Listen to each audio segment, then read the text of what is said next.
Well, hello and welcome to Hull Seahawks Behind the Curtain on what is another milestone episode.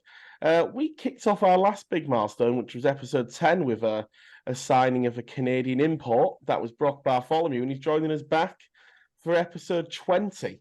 I say it's been a long time coming. These are just, continuing. We're getting more and more insight each week into the Seahawks. We've got to say thanks very much for joining us, Brock. Pleasure as always to see you. Yeah, thanks for having me. Happy I can do this on the right side of the pond this time, not all the way over in Canada. I say yours wasn't too bad in terms of the time difference. We managed to arrange it pretty well, actually. It was sort of late afternoon for ourselves, and I believe you were up early for a morning. You were up early, but had a night shift. I think last time we spoke across the pond. Yeah, worked out pretty good that way. So But and we're also joined by Maddie Davis, of course, as always. We're going to be breaking down those two games that we've seen this week, another two thrillers. Matt, I'm sure you were hoping for some calmer action, let's say this past week. But let's kick it off with that crazy one down at MK on the Wednesday evening. Matt, your thoughts on what turned out to be another thriller? I'm sure you absolutely hate seeing them have to come from behind, but once again they show the character to do it. Yeah, yeah. I mean, Wednesday was crazy. I mean, in terms of how we came back and battled back into the game, it was great. The start was not exactly what we wanted, but like we've talked about it, this team's got a little bit of dog in them and some fight in there as well. So, look, I think this I keep saying this, but this year's a long slog, and we've had a good start. Sunday was, I thought we played well again, but yeah, Wednesday to get that win early on in there against that team that everyone is fancying to be up there again. It was a good statement from us to go there as well. Midweek and do it is even better. So yeah, it was a good night for us. I think obviously galvanize the group again even more, just getting everyone just on the same page with what we're trying to do. And yeah, we had some big performances that night. It was great to see. No, there certainly was some big performances, and we'll sort of have a look as we sort of continue us at the game breakdown. Brock, I just want to come on to you. We'll come back to you now. That game at MK, of course, Mike just alluded to it. They are another team that a lot of people seem to think will be there at the business end of the season, there or thereabouts, across all three of the trophies that are there to win. What were your first takes on an MK side? Of course, it's your first time seeing them and playing them. yeah, I thought they were it was a good battle, obviously. I thought the first period was a little tough for us, just shaking out the bus legs and getting into it. But yeah, it was definitely good. Like Maddie said, we showed a lot of character so far this year, and I think that's helped us get through a lot of our games. But yeah, it's definitely a well coached team. That's going to be a tough challenge come playoffs. And we spoke to Tom Barry as well last week, about the difficulties, mainly as a defenseman, but of course, the whole team takes some responsibility for the team's defensive work. But these first periods where we still, of course, Sunday we did take in the first period lead, but those first three games, having those quick little quick moments of action in the first, but in all three of them going in behind. Um, is it just a case of just figuring out the opponent, early on, or just not quite getting to the races, straight out the traps? Or I say it's difficult. And I said Tom sort of seemed to think that it was just a case of, team still gelling. We're doing all the right things. It's just, sometimes in a game, you will have sort of hot and cold patches, won't you? Yeah, definitely. Yeah, beginning of the year, it's always tough, just like you said, meshing with everyone and getting the chemistry going. But I think another factor is also when you're on the road, it's tough, like I said earlier, with the bus leg and stuff and just getting your head into it. So I think we just got to find a better way to kind of weather the storm in those first period or so and kind of get our feet underneath us and then be a little more composed for those first 10, 15 minutes or so. So we don't have to always claw back in the games. And of course, with the MK game, it was the first and the second period both went 2-1 to MK. So at the end of the second, we're 2 goals down. But having been in that position before, twice in the first week, what was Matty sort of saying to the guys, or even sort of, the locker room leaders as well? I know Matty's always said that he's got a lot of experienced heads in the side who can do a lot of the talking for him. What was it sort of like in that locker room before that third period, chasing 2 goals? Yeah, I think just a big thing is just not to get down too low, right? Like everyone knows the game of hockey, something can change in just an instant. So just not getting too low and just kind of keeping it simple. You kind of get into troubles when you try to overcorrect things and try to do too much yourself. But if you just stick to the game plan that Matty puts in place and just keep it simple, I think kind of takes care of itself. And how have you of course, this is more a generalized thing, but I think this is your was it was 5th game, wasn't it? Well, MK was your 4th, and then the 5th game was Telford, wasn't it? On the ice with the guys. How are you sort of settling into the style of play? Yeah, it's been good. It's been real good, getting used to the power play a little more. I've been playing with Stubley a lot, so just getting used to playing with him and kind of figuring out where I need to be to help him out and vice versa. But yeah, every day it's just been getting that much better, and we've just been focusing on the little things and just back to the basics and really just trying to take care of our own end at the minute.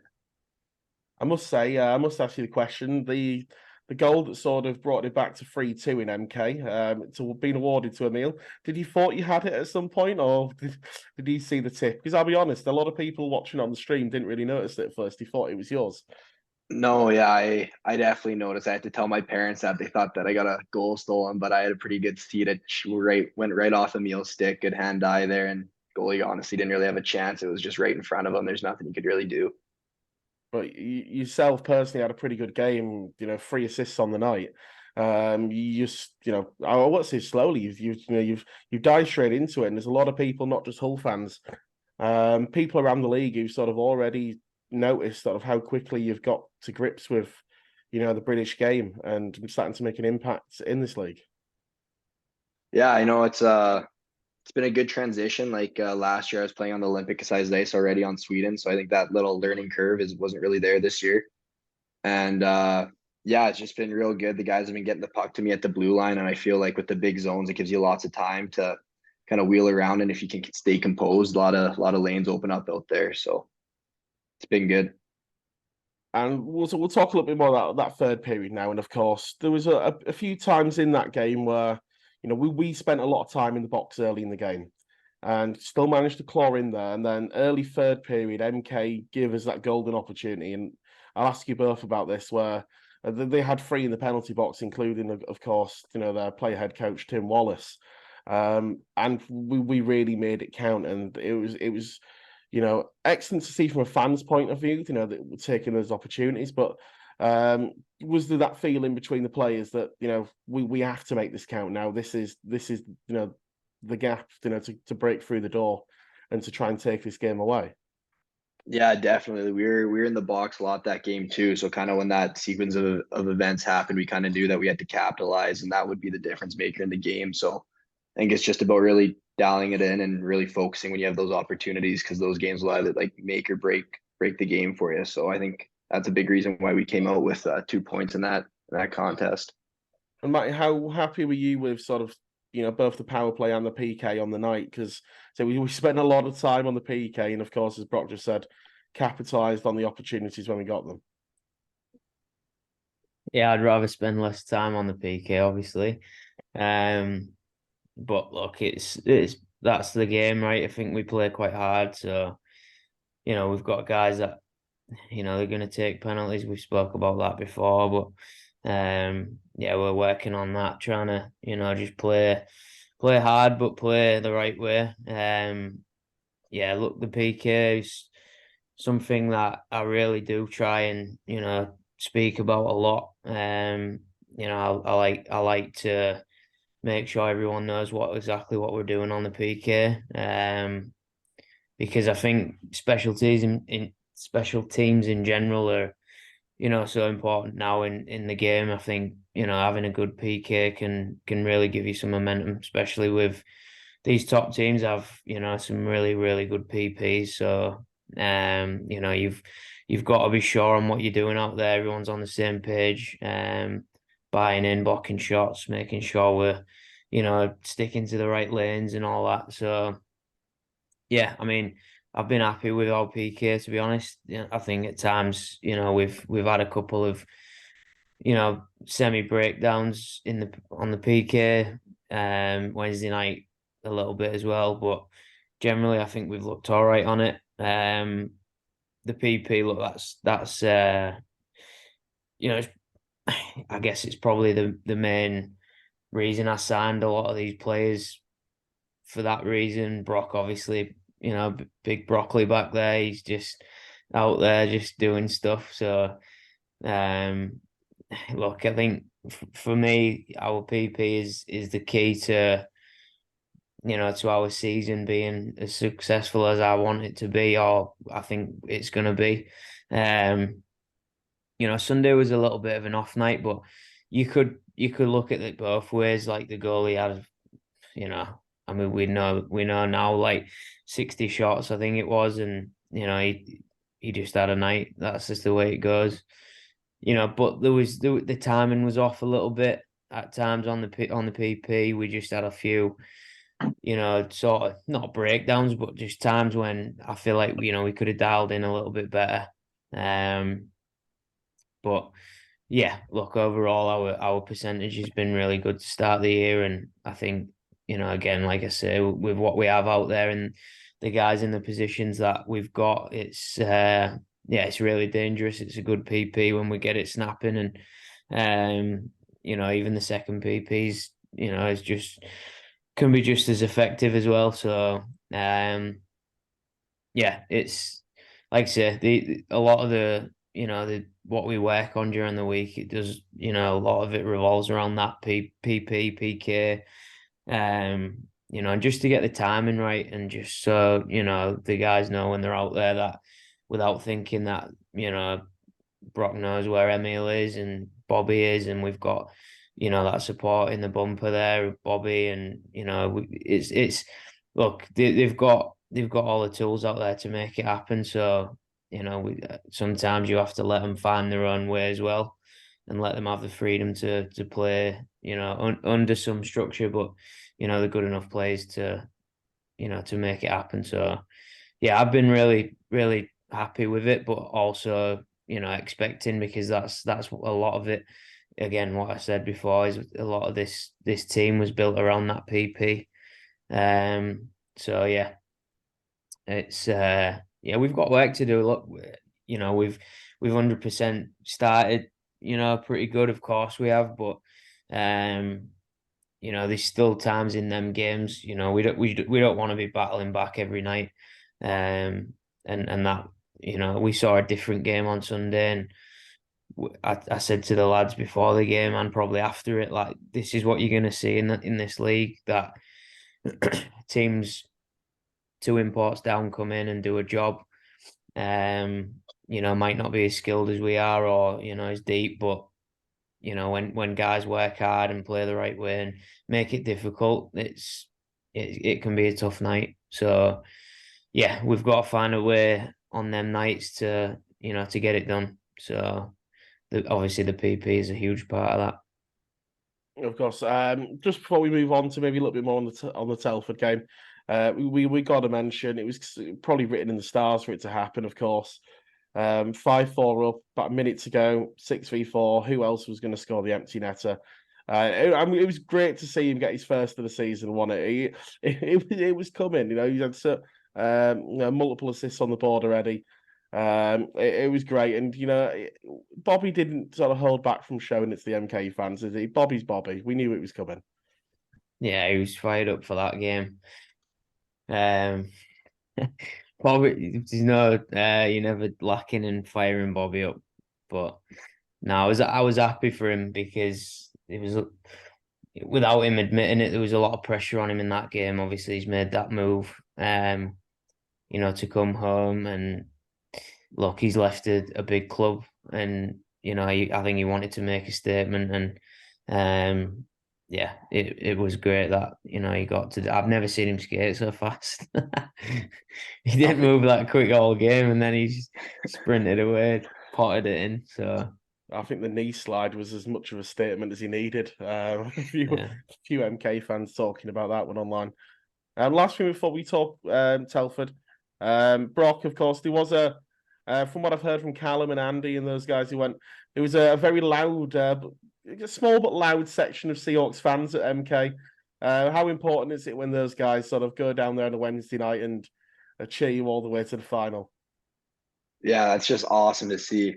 It's crazy those guys making that 3-hour trip, and you love to see it, and it definitely helps you out when you're down in the game and you hear your fans cheering you on. It kind of makes you feel a little more at home. So it's real nice to see, and just love to see the commitment out of those guys.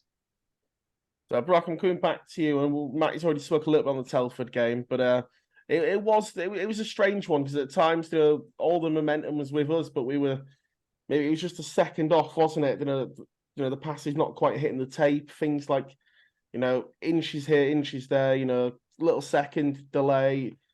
It was one of those, it was 95% there, wasn't it? But just a frustrating one. Yeah, definitely. It's tough. And like you said, 95% doesn't cut it when you're playing against some of the better teams in this league. Yeah, we were just couple passes off. I know on the power play, had a tough time going too. So it was just a tough game overall, and it was tough. We couldn't get that win in overtime. I think same with the other shootout win against Swindon. I think we could have got that done in overtime as well with this one in overtime. So I think we just have to have a little more sense of urgency and really just bear down when we get in those tight situations. In terms of 3v3, of course, it is, well, we normally say it's quite rare. You only get a few overtime games a year. It might be every week at the Hull Ice Arena. Matty certainly hopes not. But the 3v3, is it something you do practice much, or is it more of a, is that all just on the night, put the guys together who've got chemistry and just let them flow? No, we definitely practice that a little bit. It's kind of the game within the game, I feel like, and something a lot of teams I don't think practice enough, because it's definitely a big key to have, and you can tell if a team's good on 3-on-3 or not just by the way they move the puck and keep possession with it. So definitely a big part of the game and getting bigger, I think, almost every year with the close matchups. Of course, and Matty's alluded to it already, but Brad Day, of course, I think it was in regular time regular 60 minutes plus the overtime, not including the penalty shots, 54 saves on 56 shots. Sometimes you just think, of course, you hit the iron a couple of times as well. There was one where Day was just sort of sprawled across the ice. It was somewhere in the back of his pad. Didn't have a clue where it was. Sometimes a goalie has a day and it's not your night. Was it a case of one of those, or do you think that even despite Brad Day's heroics, if we'd have just been a bit sharper, that'd have been a different story? No, I feel like whenever you have a player, a goalie in this case, you kind of just have to tip your cap to the performance he has there. And like you said, couple crossbars, couple posts. If we had the bounces going our way, it could have been a lot different game. And I think if we just have a little more net front presence and just take away his eyes, I don't think he's making all 50 saves or whatever he did, but definitely a good game by him. And of course, Matty, we did say, I think I texted on Wednesday night on the way back from MK, who wants a first period lead? Your answer was me. Quite brutal, but honest. I appreciated it. Of course, the guys managed to get that. Was it a better first period performance, do you think? Was it sort of a little bit more switched on from the beginning? Of course, no bus legs. Bit of a strange one with the delay, of course. We were half an hour delayed at the Hull Ice Arena as well. Always throws a little bit more into the mix. Yeah, I've been thinking about it past couple of days. I don't think that helped. The boys obviously prepare for that sort of time, and it don't help. But look, it's part of the game. You got to be professional about it and just get ready. And whenever the job needs to be done, then you get ready for it. I think I've literally just been watching the first period before we come on here, and look, we look the better team. There's no doubt. We're definitely we're forechecking hard. We are retrieving the puck well. We are creating pressures, but Brock just said it there, and I literally I must say it every day to these boys. Like, we at times, and I know you watch the game now, especially the NHL. Now it's starting again. Them guys, they're so smart out there. Like, it's not just about the nice plays and the pretty plays. Like the majority of the game, especially in the NHL, is just guys being in front of the net, and it's not just about being in front of the net. It's actually about taking the goalie's eyes away. The goalies are too good now. Like if a goalie can see a shot, unless it's an absolute perfect shot, like they're gonna save it. And this is we do use the points a lot in the way we play. And at times we've been really good getting net front, but we haven't, we've only scored maybe one or two like tipping goals or, something around that the net that's just sort of bounced in or, and I think we need more of that. I think we've not had enough of them and we've got really good D men up there as well that can, and I've said this before, but Brock Deck and even Stubbs at times can move well laterally and Baz is just flying about out there. But like look, it's just one of them things that it's trying to get into these lads that's what's needed. And like I said before, in games like that, then them little moments and them little areas that you need to, sometimes it ain't happening where it's a pass back door and it's a one-time goal. Sometimes it just doesn't work like that. And I said before the game, about Telford and I honestly they are the for me, Tommy Watkins is the best coach in the league in general, just because of what he does with his budget and the players that he has there. I'm looking at the game here, and it's you got Sam Watkins, his son, who's I think he's 20 years old. You've got Luca and Jack Watkins, his actual younger brother, and playing against Bobby Young, Bobby Chamberlain, Finley Ulrich. You want that matchup don't sit. We should dominate that, and they was dominating, and that's the thing. But you got to get it done, right? That's the game, and that at times it takes that someone to just go in front and be, difficult to move and just literally take the goal's eyes away. Brock just said it is key, and yeah, we learned the hard way Sunday that we left it too late, and that's the game. Okay, I say we'll move on now to next Sunday, of course. Well, actually, before we talk about Sunday, this week's schedule, what's it looking like? Of course, it's our first week first week of pre-season, without a midweek game. Do you get an extra rest day in there thrown in, or is it, are we working a lot on the ice during the week? Of course, you get that opportunity to just really focus on a few things with extended time, don't you? Yeah, we've got ice tomorrow morning. The lads will be on for a good hour, probably an hour and a half. Just tomorrow's more of a skills session and working on their individual side of the game and what they need to work on. It is things like that, like getting in front of the net and working on tips and working on your edges, moving your body the right way and just getting back on the ice first one back. And then Thursday we'll be in the gym and then on the ice.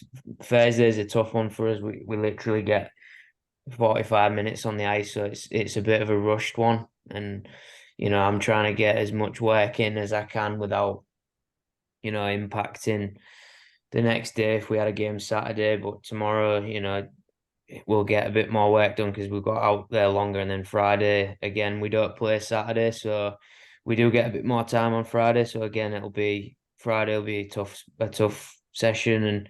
And for last week, I think practices as well has been at times really good. At times we've just off the ball at times, and that's another thing we really want to dial in.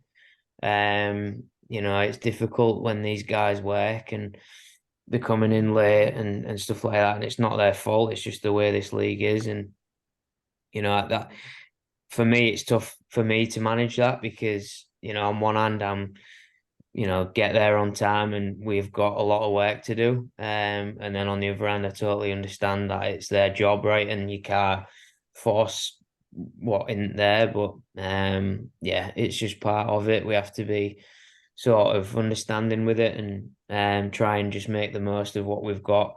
But yeah, we'll get a good 3 sessions in this week and some gym work, and the boys will be ready. Look, if I'm being honest, I think we look the fittest team we've played up to now. I don't think anyone has outworked us in terms of, late in the game. We look like we have more legs than everyone. Even MK on their own ice, I felt like they was, even to the third period, they struggled to stay with us. So it's not about that. It's about the details of the game. Now we've done the hard work. We did 2 weeks of, quite difficult stuff. Like, we was in the gym. We was also on the ice quite a lot. We've done that. Now it's refining what we are and making this team as good as, we all think it can be. Let's move on to Sunday, of course. Home game, home game against the Bees. They are same as us at the moment, 3-1. Of course, we have 1 point advantage, but a bit early to be looking at points and league positions for now. But their season so far, they've got a 7-5 win against Peterborough the night after we played them. They then had a overtime win against Telford, 7-6. Then a pretty dominant away performance against Bristol. They won 7-2. And then on Sunday, they lost a close one, 3-2 against the Leeds Knights. They've been a team that have surprised a few people, haven't they, so far, Matty? And to be honest, it's the duo of Dominic Gabay and Marcel Balaz that have really hit the ground running, 13 points each over the 4 games. Yeah, like, said already before, they look a lot better this year. Obviously Gabaj he's been a really good import in this league for a couple of years now. He's been surprising to me, the numbers that Balaz has got. I didn't, notice him a massive amount in Basingstoke, but fair play to him. But yeah, I mean, look, they're coming into our building and I don't really care who they've got. I think, it's about what we have, and, we're gonna, the lads are going to be raring to go on Sunday. They know they've got, some wrongs to make right, I guess, individually and as a team. So yeah, it's, I'm not worried about what they have, I suppose. I'm more worried about us, and yeah, we want to win that game.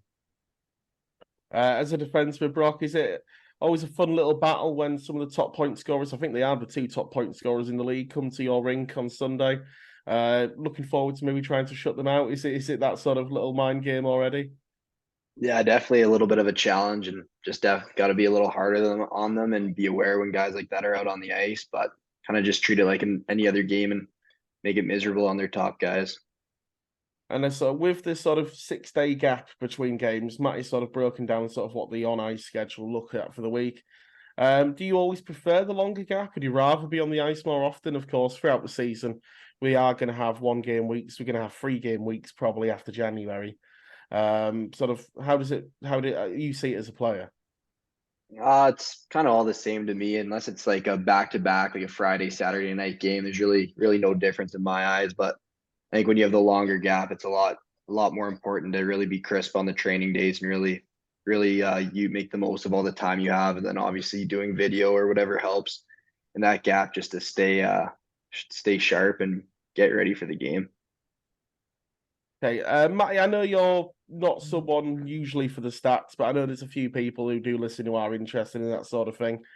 And we said last year, of course, point scoring throughout the team, a little bit lower than we would have hoped. We've mentioned countless times, some of the issues that affect that sort of thing, but a lot of scoring depth already early on in the season. Bobby's on 10 points. He's absolutely flying. I think there's only 4 players in the league ahead of him, 4 or 5 anyway. Emil's got 6 goals. He's had a cracking start. And Brock, who's sat here with us, only 2 players in the league with more assists than you. These guys have all come in pretty sharp, haven't they? It's been a really good start, and it's good to see that it's not just one line really ticking over. Yeah, again, it sounds quite harsh on that, but I don't. I'm not surprised. Like I'm not how can I say it?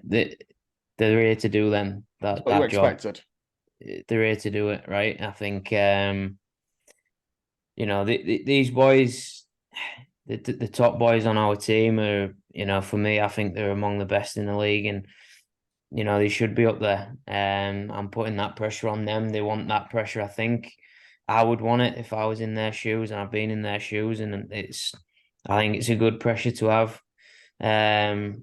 Look, I think, without saying it too much, he's here now, but Brock is, for me, he's been unreal the past couple of weeks, and I think he's only going to get better. I said this, the minute we signed him, it was a key one for me, getting him over the line. And yeah, I think he's different to everyone else in this league. There's no one like him. He's got more game than a lot of these D-men can bring, and I think he's going to show that even more every week. And yeah, the rest of them, these top boys, I think Bobby Young, I think again, he's probably, he would probably want more than he's got up to now, and he's been unlucky at times with his, there's been times in the game where he's dominated, and something's just not quite fell for him. Or he's maybe been missed out on an assist or something like that. But yeah, again, it's the game. It'll all come back around. But these boys are too good to not produce, and they know that as well. Like that's their job. They're here to do that. If they're doing that, then we win games. I think we saw it quite evident on Sunday. That top line. Emil, just great goal from him.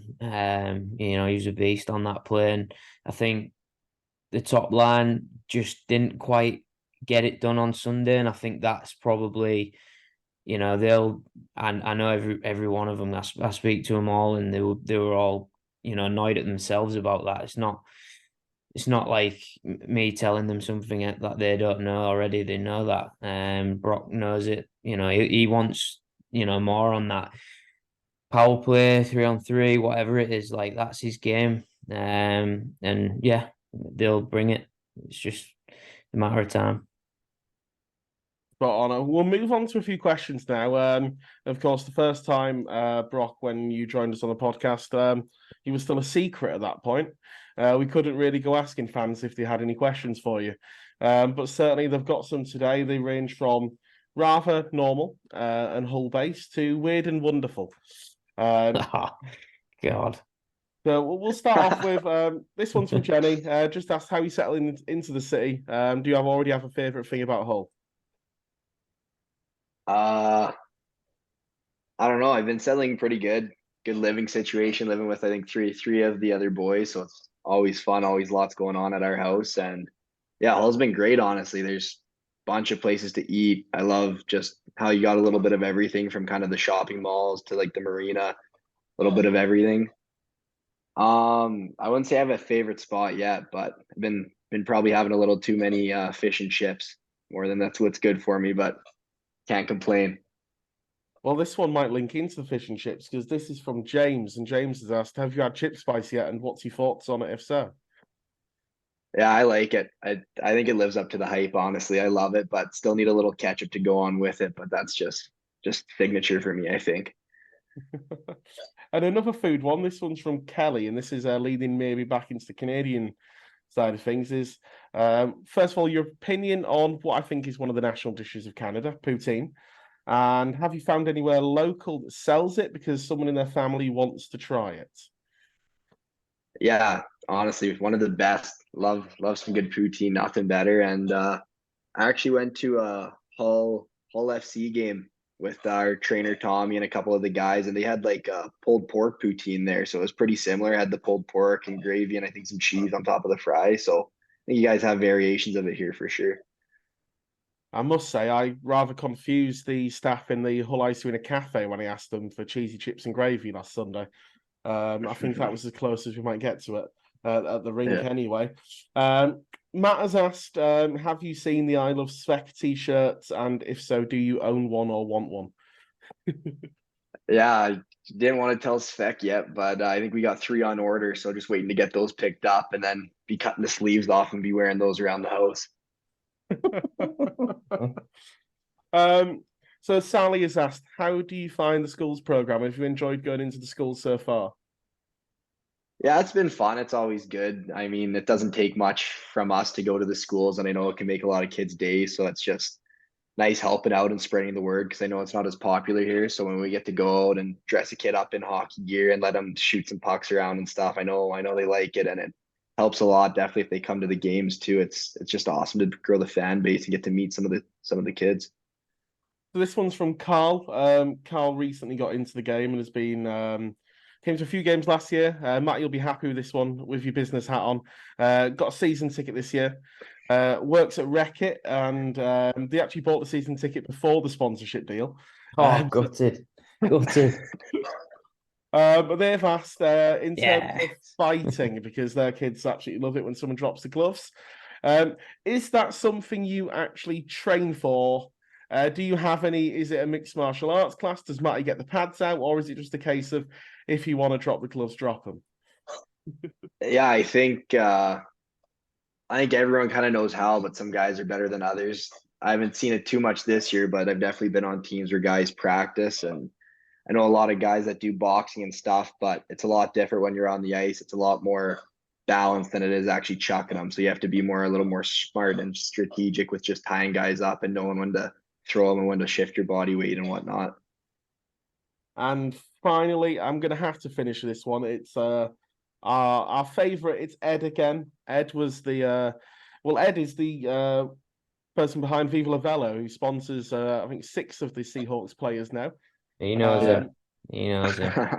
And it was Ed This who is outrageous, yeah, this one. it was Is Ed who this the one? Is this the yes. one? Oh, So God. Ed came up with the famous "Would you rather fight a horse-sized duck or a duck-sized horse?" All the way back from episode, I think it was episode number 2. I think it was Geordie who got tricked with that one. But Ed wants to know, Brock, would you rather have your brain transplanted into a robot or an animal of your choice? Oh, geez. I'd have to go into an animal, but I don't. Oh, my brain would go inside a Seahawk. That's a no-brainer. It's a done deal. On brand, that Matty. On I brand. love And it. I'm also gonna beat the crap out of a duck-sized horse too, if that was another question. No debate there. And I think that's the only way to finish episode 20 of Hull Seahawks Behind the Curtain. It's been another fantastic show. Absolute pleasure having you on, Matty, as always. And we've got to say, the second episode, second milestone as well, Brock. I think episode 100, we're going to pencil you in already. But no, thanks very much for joining us again. It's absolutely great to have you on. Yeah, thanks for having me. Always great talking with you, and the mastermind on the bench too. Always good seeing that guy. So thanks again. Matty's going to get a shirt with that on now. It's not his new jacket's not going to say coach. It's got mastermind on there. Oh, God. But that's Barely a been masterman. But that has been episode 20 of Hull Seahawks Behind the Curtain. Make sure you like, follow, share, and subscribe wherever you get your podcasts from, whether that be YouTube, Apple Podcasts, or Spotify. And make sure you tune in next week. Episode 21, we'll be breaking down week 3 of the NHL National season. And I just hope to have more great laughs with the guys. So make sure you tune in.